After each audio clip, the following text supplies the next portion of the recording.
Horror कहानियां थी। काला जादू। अपने बेटे रिशु के माथे से टपकते हुए पसीने को देखकर सविता की हालत खराब हो गई। ऐसा आज पहली बार नहीं हुआ जब रिशु नींद से घबराकर जागा है। हाय मेरा बच्चा, न जाने किसकी नजर लग गई है तुझे। जब से मेरे बच्चे ने 10वीं के एग्जाम में स्कूल टॉप किया है तब से रोज बुरे बुरे सपने आने लगे हैं। हाँ माँ, मैंने आज फिर से एक काले साए को देखा। वो यहीं मेरी आंखों के सामने खड़ा था। माँ मुझे बचा लो माँ। वो मुझसे कह रहा था कि मुझसे बदला लेगा। माँ कहीं ये प्रशांत। चुप कर, कैसी बात कर रहा है? दोबारा उसका नाम मत लेना। तुझे पता है ना, उस प्रशांत ने आत्महत्या कर ली, तो बार बार उसका नाम मत लिया कर। मम्मी, क्या सच में प्रशांत ने आत्महत्या की थी? चुप कर, बहुत सवाल पूछता है आजकल। और फिर रात के वक्त सविता के पूरे घर में एक अजीब सा काला धुआं छाने लगा। गहरी नींद में सोई सविता की जैसे ही आंख खुली उसका दम घुटने लगा। वो दौड़कर रिशु के रूम की तरफ गई जहां उसके दरवाजे पर घूमती एक काली परछाई देख वो बुरी तरह से घबरा गई। कौन है वहाँ? कौन है? सामने आओ। ये मैं हूँ, तुम्हारी काली करतूत। और अब मैं तुम्हारे बेटे को ले जाने आया हूँ। नहीं, मेरे बच्चे को छोड़ दो प्लीज। मेरे रिशु को कुछ मत करना। वो परछाई रिशु के कमरे में घुस जाती है। सविता भी उसके पीछे पीछे दौड़ कर जाती है और देखती है कि अब वो साया साफ नजर आ रहा था। वो सर से पैर तक खून में सना हुआ था और उसके शरीर के सारे अंग कटे फटे हैं। क्या चाहिए तुम्हें? तुम जो बोलोगे मैं करूंगी, लेकिन मेरे रिशु को छोड़ दो। उस परछाई ने रिशु को गर्दन से पकड़कर दीवार के सहारे हवा में उछाल दिया। रिशु जोर जोर से चिल्लाने लगा। माँ बचाओ मुझे, बचा लो माँ, ये मुझे मार डालेगा। माँ मुझे बचा लो माँ। नहीं ऐसा मत करो, मुझे मार दो लेकिन मेरे बच्चे को छोड़ दो। मैं तुम्हारे आगे हाथ जोड़ती हूँ। वो परछाई रिशु को जमीन पर गिरा देती है और अचानक वहां से गायब हो जाती है। रिशु, मेरा बच्चा, तू ठीक तो है ना? कुछ बोल बेटा, क्या हुआ है तुझे? मैं ठीक हूँ माँ। क्या हुआ था यहाँ पर? कुछ नहीं बेटा, कुछ नहीं। तू परेशान मत हो। हम कल ही गांव के बाहर जो तांत्रिक महाराज रहते हैं उनके पास चलेंगे। ठीक है माँ, हम जल्द ही उनके पास चलेंगे। मुझे बहुत डर लग रहा है माँ। ये बार बार मुझे डरावने सपने आना, ये सब हमारे साथ क्यों हो रहा है माँ? अगले दिन सविता अपने बेटे रिशु को लेकर गांव के बाहर तांत्रिक के पास जाती है। जिस जगह पर तांत्रिक रहा करता था वो जगह बहुत डरावनी थी। चारों तरफ कंकाल और खूब भूतियां नजर आ रही थी। गांव से दूर वीराने में उस जगह पर जोर से आंधी चल रही थी। रिशु ने डर कर अपनी माँ का हाथ पकड़ लिया। माँ मुझे बहुत डर लग रहा है। ये कैसी जगह है? देख बेटा, हमारे साथ जो कुछ भी हो रहा है उसका इलाज सिर्फ और सिर्फ ये तांत्रिक महाराज ही बता सकते हैं। अब यही है जो हमें प्रॉब्लम से बाहर निकाल सकते हैं। जैसे ही सविता और रिशु तांत्रिक की झोपड़ी के अंदर पहुंचे, वहां का नजारा देखकर उनकी आंखें फटी की फटी रह गई। तांत्रिक की झोपड़ी के अंदर कई सारे लोग अपनी गर्दन घुमा घुमा कर जोर जोर से चीख रहे थे। कौन हो तुम और यहाँ क्यों आई हो? महाराज, मेरे बेटे को कुछ दिनों से एक डरावनी काली परछाई नजर आती है और कल रात उसने मेरे बेटे पर हमला भी कर दिया।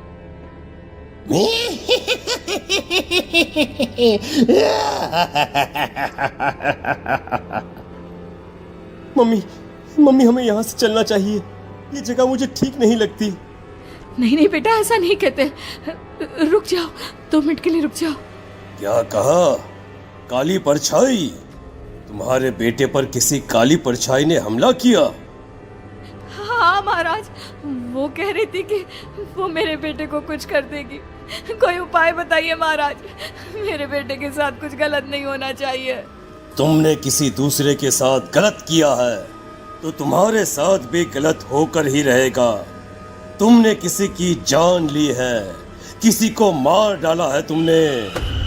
नहीं महाराज, मैंने ऐसा कुछ नहीं किया। मैंने किसी की जान नहीं ली।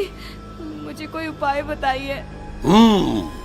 लगता है तुम इतनी आसानी से नहीं मानोगी। मैं तुम्हें अभी उस काली परछाई से मिलवा देता हूँ और वही सारा सच तुम्हारे सामने लेकर आएगा।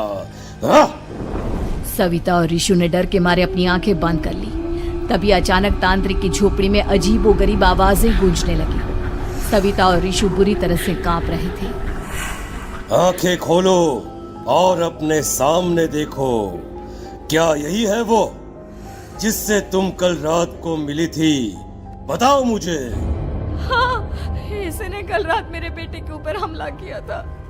ये उसी लड़के की भटकती हुई आत्मा है जिसे कुछ दिन पहले तुमने मार डाला था। मम्मी ये महाराज क्या कह रहे हैं? क्या सच में आपने किसी की जान ली है, किसी को मार डाला है? अगर हाँ तो बताइए ना मम्मी, किसको मारा है आपने? किसको? तुम्हारी माँ इतनी आसानी से सच नहीं बताएगी बेटा। इसने एक बच्चे की जान ली है। कहीं उसका नाम प्रशांत तो नहीं महाराज? वो मेरा दोस्त है, मेरा पड़ोसी है। सही पहचाना। देखा सविता, तुम्हारा खुद का बेटा भी जानता है कि तुमने किसी के प्राणों की बलि चढ़ा दी और इसीलिए अब उसकी बुरी आत्मा तुम्हारे घर में भटकती है। मुझे माफ कर दीजिए महाराज, मुझसे बहुत बड़ी गलती हो गई। प्रशांत हमारे पड़ोसी का बेटा था। हर बार उसके नंबर मेरे बेटे से ज्यादा आते थे और इसलिए मैंने उसके कमरे के बाहर काला जादू किया था, पर मुझे नहीं पता था कि वो मर जाएगा।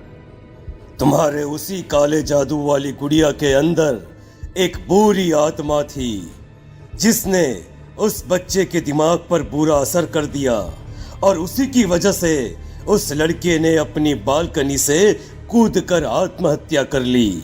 इसकी वजह सिर्फ और सिर्फ तुम हो, तुम। नहीं महाराज, जो कुछ भी हुआ मुझे नहीं पता था कि प्रशांत अपनी जान दे देगा। प्रशांत की आत्मा इस वक्त तुम्हारे सामने खड़ी है, हमसे बात करना चाहती है। बोलो क्या कहना चाहते हो? मैं जीना चाहता था, बड़ा होकर कुछ बनना चाहता था। आपके बेटे से मुझे कोई परेशानी नहीं थी। अरे वो तो मेरा अच्छा दोस्त था। मुझे माफ कर दो बेटा, मुझसे बहुत बड़ी गलती हो गई, मुझे माफ कर दो। माफ करने से मुझे वापस जिंदगी नहीं मिल जाएगी। मेरे माँ बाप आज भी मेरे लिए रोते हैं। आपने मेरे साथ बहुत गलत किया है, बहुत गलत। और तभी अचानक प्रशांत की आत्मा वहां से गायब हो जाती है। सविता जोर जोर से रोने लगती है। सुन लिया तुमने? ये तुम्हारे अपने ही किए हुए पाप हैं जो इस तरह से तुम्हारे सामने आ रहे हैं। माँ, ये आपने अच्छा नहीं किया।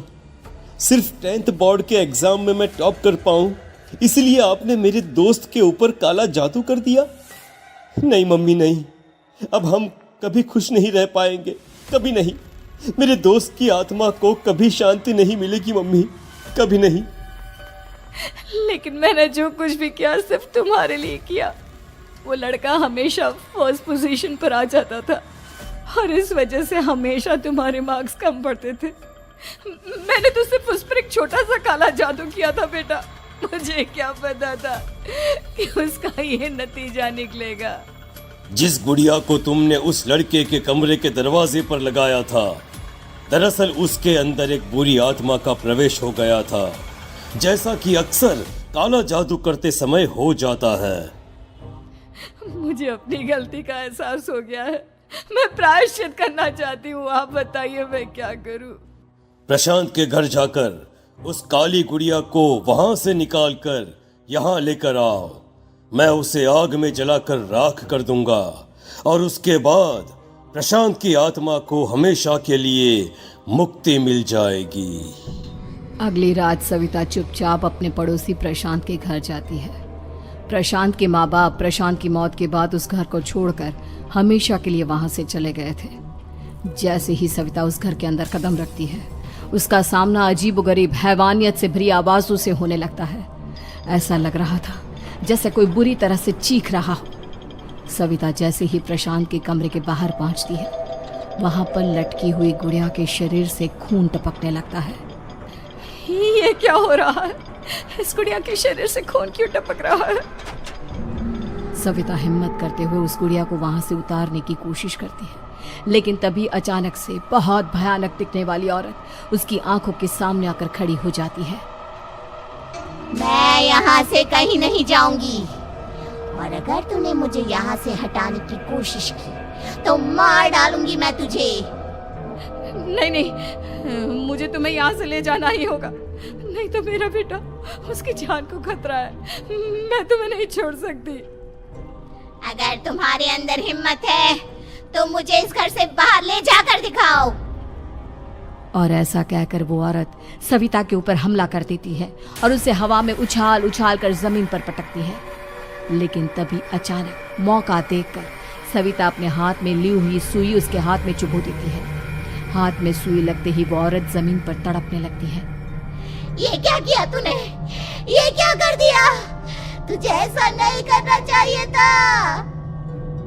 तांत्रिक ने मुझे कहा था कि तुझसे जीतने का सिर्फ यही एक तरीका है जिससे मैं अपने पापों का प्रायश्चित कर सकती हूँ और अपने बेटे की जान बचा सकती हूँ। और उसके बाद वो डरावनी दिखने वाली औरत एक छोटी सी जादुई गुड़िया में तब्दील हो गई और सविता ने उसे ले जाकर तांत्रिक को दे दिया।